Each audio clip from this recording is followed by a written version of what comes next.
अचानक जंग ही खत्म हो गई इस खत्ते में, अचानक सोवियत यूनियन ही बैठ गया। और अब हमें समझ नहीं आ रही कि हमने करना क्या, क्योंकि पहली दफ़ा हमारे जो 75-76 साल की जो ज़िंदगी है, उसमें हमें पता चल रहा है कि ये तो मईशत खुद खड़ी करनी पड़ेगी। अच्छा, अब इसके साथ एक और जो है वो मामला आ गया है, और वो आ गया है जो यूथ की पाकिस्तान के अंदर अचानक इतनी बड़ी जो बल्ज हुआ, जो इतना बड़ा एक इनकलाब आ गया है। एग्जैक्टली यही काम जो है ये हुआ। देखिए, हम लोग जो इलेक्शन लड़ते हैं, मेरे जो दादा थे उन्होंने 1926 में पहला इलेक्शन लड़ा था, तो हम 100 साल से हम इलेक्शन लड़ रहे हैं, बाकी लोग जो है वो लड़ रहे हैं। तो हमारे जैसे जेलम में हमारे शाह साहब भी, एजाज भी जेलम से ही हैं, आप में से सारे इस इलाके के लोग हैं।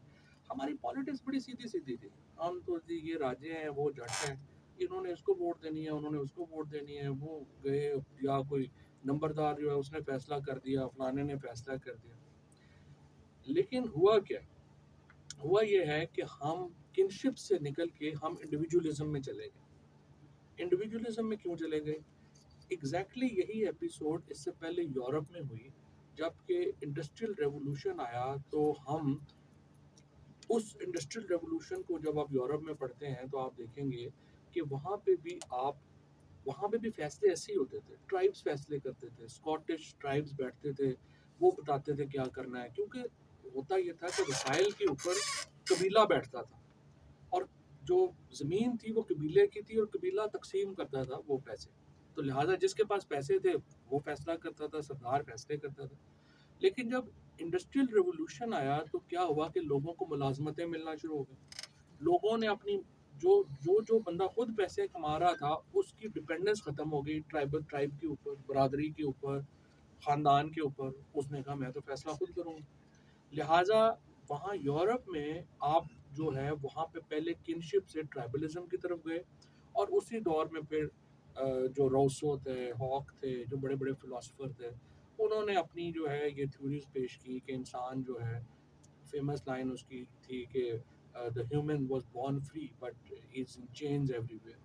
सो उस जो गुलामी के ख़िलाफ़ जो एक आवाज़ थी, जो फ्रांस में उभरी, जो ऑस्ट्रिया में उभरी, जो यूरोप में उभरी, और जिसने हॉब्स, लॉक और रॉसो जैसे जो लिबरल फिलोसफर्स थे, उनसे वो अमेरिका में पहुंची, और पूरी दुनिया में वहाँ पे भी जो है वो तब्दीली आ गई। अब ये जो सोशल चेंज थी, ये पहले आई और पॉलिटिकल चेंज बाद में आई।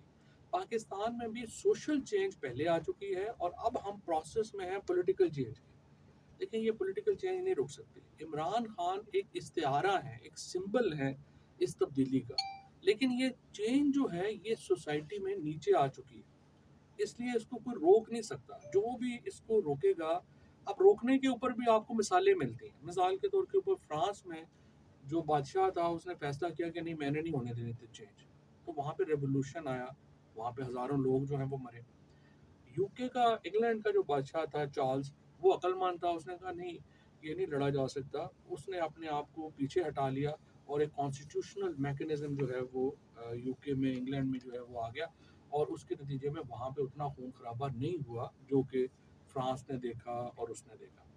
पाकिस्तान के अंदर अब हम पहले जो मरहला, जो 8 फरवरी 2024 में जिसका इजहार हुआ है, जो सबसे बड़ी बात हुई है, वो यही हुई है कि हम बरादरियों से निकल के, ख़ानदानों से निकल के, किनशिप से निकल के हम इंडिविजुअलिज्म में आ गए। पाकिस्तान में जो लोग इलेक्शन लड़ते हैं, अब आप सब लोगों ने उनको कवर किया, देखा, आप उनसे पूछेंगे तो वो आपको बताएंगे कि कभी सोचा भी नहीं था किसी ने कि औरतों से ज़्यादा वोट मांगने पड़े। किसी ने सोचा भी नहीं था कि लड़के गलियों में जो क्रिकेट खेल रहे हैं ये जाके कहेंगे कि अबू बस तुसी वोट उधर देनी है तो दे दो, ਤੁਹਾਡੀ मर्जी है, हम अपनी मर्जी करेंगे। और एक घर के अंदर जो बाप है वो वोट अलहदा दे रहा है, वालिदा अलहदा दे रही है, बच्चे अलहदा दे रहे हैं। This is a revolution in itself. ये मुझे एहसास सबसे पहले हुआ कि जब हमारी पंजाब की 19 नशस्तें जब हमारी हुई, और हम खान साहब के साथ में कैंपेन पे गया, तो उन सारी नशस्तों में जितनी जामपुर और दरिया खान बख्तर जैसे जो इलाके थे, वहाँ पे जो औरतें बाहर आईं, और जो मैंने वहाँ पे मंजर देखे, तो मैं वापस आके, कई हमारे जो ज़ाहिर है हम लोग पॉलिटिकल एनालिसिस करते हैं, दोस्त भी हमारे सारे जो हैं वो एंकर्स या जो सारे तज्जिया वाले हैं वो हैं। तो मैं वापस आया तो ऐसी बात हो रही थी और हमारे दोस्त थे कई बैठे हुए, तो उन्होंने कहा कि नहीं, ये 14 सीटें नून लीग जीतेगी क्योंकि पूरी एस्टेब्लिशमेंट भी पीछे है कुछ। तो मैंने उन्हें कहा कि देखिए, मैं तो जो कैंपेन में साथ हूँ, मेरा I will be very surprised कि अगर एक सीट भी नून लीग जीत गई तो, और ये क्लीन स्वीप होगा। और वो फिर क्लीन स्वीप ही हुआ। और इसीलिए जब बाद में ये आईपीपी बन रही थी और हमें ज़बरदस्ती ठुटे मार के कहा जा रहा था कि आप आईपी में जाएं, तो मैंने जहांगीर तरीन साहब को, लीम खान साहब को, उनको मैंने कहा कि देखें, आप ऐसे ही हमें जो है वो कुट रहे हैं, हमें कोई जो है फ़ायदा नहीं। हमारे हलकों में सिचुएशन नीचे से चेंज हो गई। अगर आज इमरान खान मेरे ड्राइवर को भी टिकट देगा, वो मेरी ज़मानत ज़ब्त करा देगा, क्योंकि लोग जो हैं वो अब इस वक्त और मोड में सोच रहे हैं। हो सकता है आगे चल के चेंज आ जाए या कोई नाकामी हो या कुछ चेंजेस, मतलब हमें नहीं पता क्या होगा, बट इस वक्त सिचुएशन यही है। और I predicted this result long before this election. और मैंने जेल में भी जो था, मैं आया आता था, मैं हमेशा मैंने ये कहा कि ये तो कोई इलेक्शन जो है इसको नहीं रोक सकता। और जब इलेक्शन रिजल्ट्स आए हैं, अब इलेक्शन रिजल्ट्स बदले गए, हर एक को पता है, उसके नतीजे में पाकिस्तान की सोसाइटी के अंदर एक, आई वुड से, जिसको हम अंग्रेजी में कहते हैं ना, सिमरिंग हो रही है। जब चाय को आप चूल्हे पे रखते हैं ना और हल्की आंच पे उसको रखेंगे, तो पानी पूरा उबलने से पहले हल्का हल्का जो है वो उबलना शुरू होता है। इस वक्त पाकिस्तान की सोसाइटी उस स्टेज के ऊपर है। और इसका बड़ा अनफॉर्चुनेट है कि अगर हमने ये केतली ना उठाई तो पाकिस्तान में जो हालात हैं वो ख़राब हो जाएंगे, क्योंकि एक सोसाइटी बिल्कुल उधर सोच रही है और हमारे जो करता धरता है वो बिल्कुल उधर सोच रहे हैं। ये जो वायलेंस है या जो कोर्सिव है, कोरिजन है, या जो भी है, इसकी एक बहुत, इसकी एक टाइम लिमिट भी है। और इसका एक, और दूसरा देखिए, पाकिस्तान के अंदर जो भी है ना, आपकी आप कोई इंग्लिश किंग्स नहीं है, आप स्टॉलन नहीं है, तो आपकी जो कोरिजन की पावर है वो भी लिमिटेड है। और यहाँ पे सोसाइटी के अंदर इतनी बड़ी यूथ बल्ज है कि आप उसको जो है वो कोरिजन में भी एक हद से आगे नहीं जा सकेंगे। और उसकी वजह से आपकी जो सोशल चेंज है वो आप नहीं रोक सकेंगे, इसको ट्रांसफॉर्म होने में, पॉलिटिकल चेंज होने में। तो इसीलिए बार बार मैं तो बात करता हूँ कि ग्रैंड पॉलिटिकल डायलॉग की ज़रूरत। उसमें आप एस्टेब्लिशमेंट को अपना रीसेट बटन ऑन करना पड़ेगा। पाकिस्तान की जो सोशल हालात हैं उनके मुताबिक फ़ैसले जो हैं वो करने पड़ेंगे। और पॉलिटिकल पार्टीज़ को भी अब, सारी पॉलिटिकल पार्टीज़ जो है, ज़ाहिर है आपने एग्जिस्टिंग मेन्यू में से चीज़ें लेनी होती हैं। तो सब लोगों ने जो है वो अपने, हमारे जो लोग हैं उनसे कट के ज़िंदा तो नहीं, अब तक ज़िंदा रह रहे थे, अब ज़िंदा नहीं रह सकेंगे। सो पॉलिटिकल पार्टीज़ को भी रियलिटी में वापस आना पड़ेगा और इस्टेब्लिशमेंट को भी रियलिटी में वापस आना पड़ेगा। और उसका बेहतरीन तरीका यही है कि एक एक स्टेप पीछे लें और इस सारे सिस्टम को रीडू करके हम आगे चलें। और इमरान खान को पॉलिटिकल इंक्लूजन में लाना बहुत अहम है। पॉलिटिकल इसलिए कि इमरान खान इस वक्त पाकिस्तान का, जो मैंने आपके सामने एक्सप्लेन की है कि जो समाजी तब्दीली आई है, इमरान खान इस समाजी तब्दीली के नतीजे में जो एक तब्दीली का शऊर पैदा हुआ है, इमरान खान उसकी सिंबॉलिक इम्पोर्टेंस को वो इमरान खान रिफ्लेक्ट करते हैं। इमरान खान इजहार है उस समाजी तब्दीली का जो पाकिस्तान में आ चुकी है, लिहाजा उनको इंक्लूजन इस सिस्टम के अंदर बहुत अहम है। और उनकी इंक्लूजन के बगैर पाकिस्तान में पॉलिटिकल स्टेबिलिटी नहीं आ सकती है, आप चाहे जितना मर्जी और जोर लगा लें। अब आपने लेटेस्ट जो है, अब इमरान खान से लड़ाई तो चल ही रही थी, अब अदलिया की, अब जुडिशरी से 125 जज है इस वक्त पाकिस्तान में, जो कि सीनियर, यानी हाई कोर्ट्स का और सुप्रीम कोर्ट का। आप 125 के 125 जजों के खिलाफ हैं। आप इस्लामाबाद हाई कोर्ट के तमाम हाई कोर्ट के जजों को उठा के बाहर फेंक देना चाहते हैं। इलेक्शन कमीशन ऑफ पाकिस्तान ने जो लाहौर हाई कोर्ट के सबसे रिस्पेक्टेड, सबसे सीनियर और सबसे मुअज़्ज़ज़ जो जज है चार, इलेक्शन कमीशन कह रहे हैं हमें कबूल नहीं है। अगर आप जुडिशरी को अलहदा आप उनसे टक्कर लेना चाहते हैं, पॉलिटिकल पावर्स से अलहदा जो है वो आप लड़ना चाहते हैं, और पाकिस्तान के अवाम को आप मुतमईन नहीं कर सकते। तो मुझे बताइए कि ये तो एक सिस्टम जो है वो कोलैप्स की तरफ ही जा रहा है, और ये सिस्टम कोलैप्स हो जाएगा। सो बेहतर तरीका तो ये है कि हम इंगेजमेंट की तरफ आएँ। इंगेजमेंट बहुत अहम है। वो इमरान खान से भी चाहिए, वो जुडिश पहले तो सिर्फ इमरान खान से इंगेजमेंट चाहिए थी सिस्टम की, अब जुडिशरी से भी चाहिए। चले, मेरा ये ख्याल है कि फ़िलहाल ये जिस तरह से कल आपने देखा कि, अब मुझे नहीं पता, नून लीग के वज़ीर तो कहते हैं कि हमें तो पता भी नहीं कि हमने मुज़ाहरों का तो कहीं नहीं कहा था। लेकिन हर जगह 20-20, 25-25 लोग, अखबार में यही छपा है कि मुस्लिम लीग ने मुज़ाहरे करवाए हैं जजों के ख़िलाफ़। नून लीग के जो वज़रा हैं, वो प्राइवेटली कहते हैं कि हमारा तो तौबा-तौबा कोई ताल्लुक ही नहीं है मुज़ाहरों से। तो अब सवाल ये है कि अगर आपने इस तरह से करना है और टक्कर मारनी है आगे, जुडिशरी जो है वो भी एक बहुत बड़ा सांड है। अगर आप इतने बड़े बैल को टक्कर मारने की ज़रूरत रखते हैं तो फिर मार लें। फिर मैं आपको, हम तो कुछ नहीं कर सकते। ऑलरेडी आप इतना जो पीटीआई को टक्कर मार के बैठे हुए हैं, जो खुद एक बहुत बड़ी ताकत है, अब उसके बाद आप जुडिशरी को भी टक्कर मारना चाहते हैं तो मार लें। ज़ाहिर है, हम तो क्या कह सकते हैं। बट बेहतर ये है कि आप जुडिशरी के साथ भी एंगेजमेंट करें और आप पीटीआई के साथ भी एंगेजमेंट करें, और मामलात को, मुल्क को नॉर्मलाइज करने की कोशिश करें। नॉर्मलाइज करेंगे हम तो फिर जो है वो मुल्क आगे जा सकेगा। Free and fair election Pakistan में होने ज़रूरी है। We all have to submit to the will of people. This is the core thing that I think we all have to. ठीक है। अच्छा जी, सवाल आपका नंबर। फवाद भाई, मुझे ये बताएं कि ये सारी बातें जो आपने कही हैं प्रिंसिपली बिल्कुल ठीक बातें हैं, लेकिन इमरान खान से कौन बात करे? सियासी कुत्तें बात करें या फौज बात देखिए, करें? मैंने वो आपसे तो सियासी से बात ही नहीं करना नहीं, चाहते। कोई ऐसी बात नहीं। देखिए, बात ये है कि पहले देखिए, अगर एजाज साहब, मेरा और आपका माहौल ये है कि मैं और आप एक जगह बैठ ही नहीं सकते, और आपकी शक्ल देख के मुझे जो है वो हो जाएगा, ऐसे माहौल में बात नहीं होती। सबसे पहले इम्पोर्टेंट ये है कि मैं तो इमरान खान को तो बेसिकली, अगर आप मुझे पीटीआई का समझें और पीटीआई को अगर मैं मशवरा दूँ, पीटीआई को तो इस वक्त ना हुकूमत से बात करनी चाहिए, ना एस्टेब्लिशमेंट से बात करनी चाहिए। पीटीआई को तो सिर्फ जो अपोजिशन पार्टीज हैं उनसे बात करनी चाहिए, मौलाना फजलुर रहमान से, जीडीए से, और जमात इस्लामी से। क्योंकि प्रॉब्लम ये है कि जब पीटीआई बात करती करेगी इस वक्त हुकूमत से या एस्टेब्लिशमेंट से, तो वो उसको को वज़न देने को तैयार नहीं, क्योंकि सियासी इखलाकी तौर के ऊपर हुकूमत हार गई है। अब वो कहते हैं आप फिजिकली हमसे ले सकते हैं तो ले लें, फिजिकली पीटीआई लेने की पोजीशन में नहीं है। लिहाजा पीटीआई को पहले अपोजिशन अलायंस तगड़ा करना है, फिर बात करनी है। But on the other hand, government side को और एस्टेब्लिशमेंट साइड को चाहिए ऐसा माहौल। अगर आप ये करेंगे जो कल किया है कि इद्दत केस में जो है, आपने एक तो पहले तो इस तरह के वाहियात केस बनाए, जब वो केस ख़त्म हो गए तो आपने उससे ज़्यादा वाहियात केस में जो है वो बुशरा बीबी को अंदर कर लिया। तो जब माहौल ही नहीं होगा तो बातचीत कैसे होगी?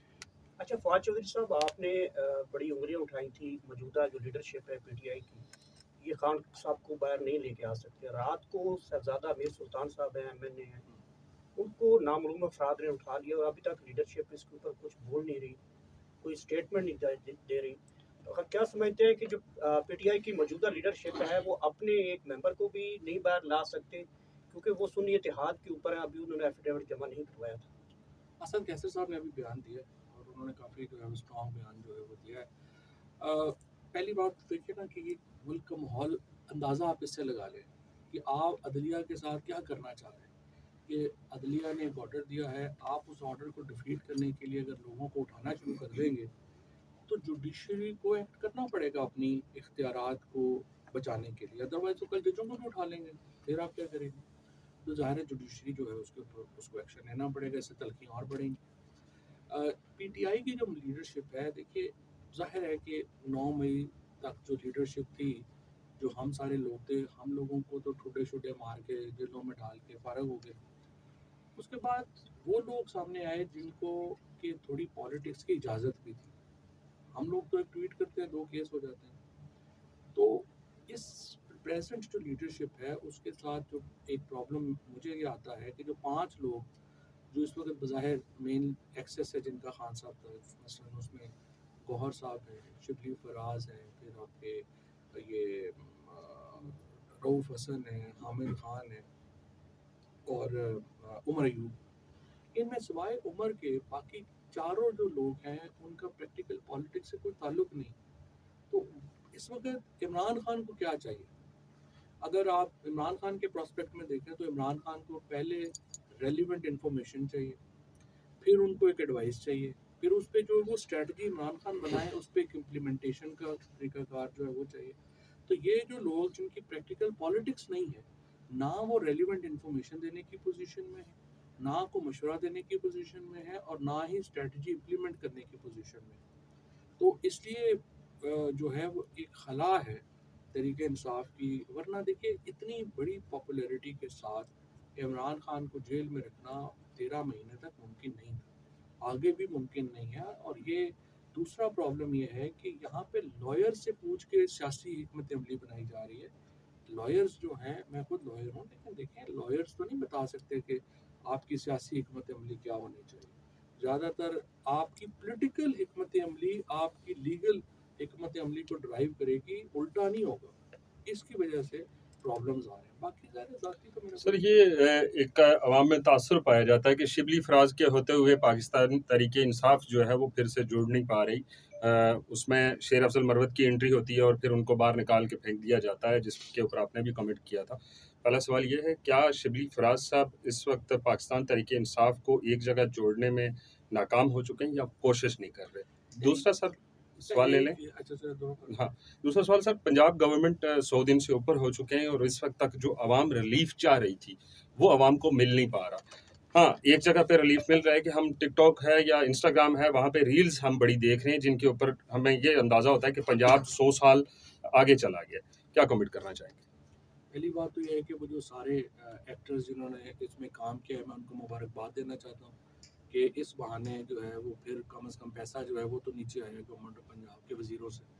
तो उनके ऊपर तनकीद भी नहीं करनी चाहिए, वो काम कर रहे हैं, ज़ाहिर है उन्होंने, मुझे तो समझ नहीं आया कि हाँ उनके ऊपर तनकीद जो है वो क्यों हो रही है। बस ठीक है, वो उनका काम है, वो कर रहे हैं। दूसरी बात ये है कि जी देखिए पीटीआई को तो शिबली फराज हो, मैं हूँ या कोई भी, हम तो नहीं जोड़ सकते। पीटीआई का तो जो यूनिफाइंग फैक्टर है वो इमरान खान है, और इमरान खान के होते हुए पीटीआई ने बिखरना नहीं है। सो इसलिए ये बाकी जो सारे चूरन छोटे मोटे आइटम सॉन्ग हैं ये तो चलते रहेंगे। मरवत साहब आ गए, जलेगी इधर आ गया, उधर आ गया, ये तो एक समझिए कि फिल्म में मसाला है, बाकी इनकी अहमियत कोई नहीं है। इमरान खान है जब तक पीटीआई इकट्ठी है, कोई मसला नहीं। अब चौधरी साबित साहब, भी होगी। फवाद चौधरी की जो इस वक्त सियासी पोजीशन है वो क्या है, नंबर 1। और दूसरा ये कि एक बयान आया था कि सीनियर की लीडरशिप की तरफ से, पीटीआई की तरफ से आपसे कोई राब्ते किए हैं, लेकिन उसका दो टोक शिबली फराज ने और बैरिस्टर गौर साहब की जानब से इनकार किया गया है कि जो लोग पीटीआई को छोड़ के गए थे उसका फैसला इमरान खान खुद करेंगे। क्या कमेंट करेंगे इस पर? देखिए पहली बात तो ये कि फैसले का मुझे कोई इम्पोर्टेंट नहीं है। मैंने तो आपको पहले अभी पूरी चीज़ ये बताई है। मेरे ख्याल में इमरान खान का साथ देना इसलिए ज़रूरी है कि अगर आप पाकिस्तान के लोगों के साथ हैं तो आपने इमरान खान का साथ देना। सो पौधों वगैरह का अगर मुझे इशू होता तो मैं तो फेडरल मिनिस्टर अब होता, मुझे क्या प्रॉब्लम थी? मैं भी जाके, मुझे तो जो लोग पॉलिटिक्स को देखते हैं, मुझे तो फॉर्म 47 की भी जेल में ज़रूरत नहीं थी, मैंने वैसे भी इलेक्ट हो जाना। तो प्रॉब्लम जो है वो ओहदों का नहीं है। मैं मिनिस्टर में 2011 में था, 2012 में था, सो पर्सनल इशू इतना नहीं है। लेकिन मेरा मेरा जो ख्याल है, क्योंकि हम लोगों का, देखिए मैं कोई रवायती पॉलिटिशियन तो हूँ नहीं, ना ही कोई भी, मैं आप लोग में से बहुत सारे आप साहब और बाकी लोग हैं, मैंने तो स्ट्रॉन्ग जब मिनिस्टर भी था, and I was probably one of the most I would say powerful minister in Khan साहब कैबिनेट। तो मैंने तो कभी अपने साथ कभी पुलिस वाला रखा ही नहीं, ना मैंने कभी गाड़ी बंद करवाई कि सड़क बंद हो और चलें, ये हमारे मसले ही नहीं है। जेल में मैंने कभी डीपीओ डीसी पूछा ही नहीं कि कौन है कौन नहीं है। एसएचओ पॉलिटिक्स की मैं करता नहीं हूँ। सो मैं तो पॉलिटिक्स करता हूँ डेवलपमेंट की, अपनी कॉन्स्टिट्यूंसी के हवाले से, और बाकी मैं नेशनल पॉलिटिक्स करता हूँ, मेरा ये प्रॉब्लम नहीं है। उस हिसाब में जब मैं देखता हूँ तो मुझे, चूँकि मेरी जो रीडिंग है, मेरी रीडिंग है कि पाकिस्तान जो है उसमें चेंज हो गई है सिचुएशन, और आप अपनी रीडिंग के मुताबिक फैसले करते हैं। So it's not even an issue कि आप पीटीआई में हैं नहीं है क्या, बट आप इमरान खान का साथ देना ज़रूरी है। अच्छा चौधरी साहब, एक चीज़ बताइएगा कि अभी बिल्कुल परवाना जारी हुआ है सनम जावेद का, वो जा रही हैं, इस दफ़ा किसी पुलिस ने नहीं पकड़ा उन्हें। ये बताइएगा आज ये, कल इद्दत का केस और उससे पिछले दिन सुप्रीम कोर्ट से जो बड़ा फैसला आया है, इवन के जो नून लीग तो कह रही है, क्लेम कर रही है कि जो नहीं मांगा था वो भी मिल गया। ये बताइए कि क्या जुडिशरी अपने पैरों पे खड़ी हो रही है या एस्टेब्लिशमेंट के साथ किसी किस्म की कोई डील हो गई है? देखिए, सीधी बात है, एक जब आपने पहले होते थे, अब तो ख़त्म हो गए। तो जब आप देखे हैं ना, कभी जब बैलों के अखाड़े होते हैं ना, जिसमें लड़ाई होती है बैलों की, तो दो बड़े जो पहलवान हैं उन्होंने एक दूसरे को जो है वो जफ्फा डाल लिया। अब उसके नतीजे में ज़ाहिर है दाव पेच लगने हैं, ये दाव पेच लग रहे हैं। अब इशू ये है कि ये जो जुडिशरी के साथ इस वक्त, अगर आप इस्टेब्लिशमेंट सारे जजेस को अपना हुकूमत जो है वो सारे जजेस को अपना मुखालिफ समझ के इक़दाम करेगी, तो फिर जजेस ने भी तो आइन पे इम्प्लीमेंट कराना है ना। देखिए ना, पहली बात तो यह है कि जो सनम के ऊपर अब जो केसेस हैं, इमरान खान पे जो केसेस हैं, उमर चीमा के ऊपर, ये यास्मीन राशिद के ऊपर, जो बाकी लोग हैं हमारे, महमूद उर रशीद साहब हो गए, यास्मीन राशिद हैं, एजाज चोई साहब हैं, इन सब केसेस को जब आप कानूनी नुक्ते नज़र से पढ़ते हैं, आप हंसते हैं कि ये केस बन सकता है पाकिस्तान में। देखिए, ये लोग 13 महीने सिर्फ इसलिए जेल में हैं कि पाकिस्तान में अदलिया और एस्टेब्लिशमेंट का नेक्सस था। जो ही ये नेक्सस टूटेगा, कानूनी तौर के ऊपर ये लोग अंदर नहीं रह सकते। तो ये नेक्सस कमज़ोर हुआ है, लोग बाहर आ रहे हैं। सिंपल बात है, कोई उसमें डील वाली बात नहीं। और प्रॉब्लम ये है, जब बहुत सारे दोस्त आप में से जो पुरानी हिस्ट्री को भी पढ़ते हैं, असल जो प्रॉब्लम ये है कि जब जनरल ज़ियाउल हक ने मोहम्मद खान जुनेजो साहब को वज़ीर आज़म बनाया था, तो सिर्फ हफ्ते बाद ही जुनेजो साहब ने ये बयान दिया कि मुल्क में मार्शल लॉ और जमहूरियत इकट्ठी नहीं चल सकती।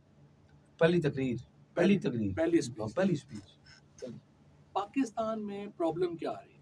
प्रॉब्लम ये आ रही है कि मुल्क में मार्शल लॉ के ज़रिए जमहूरियत चलाने की कोशिश हो रही है। देखिए, इसकी बड़ी लिमिटेशंस हैं। आप ऊपर से इतना बड़ा सोशल मीडिया दुनिया देख रही है।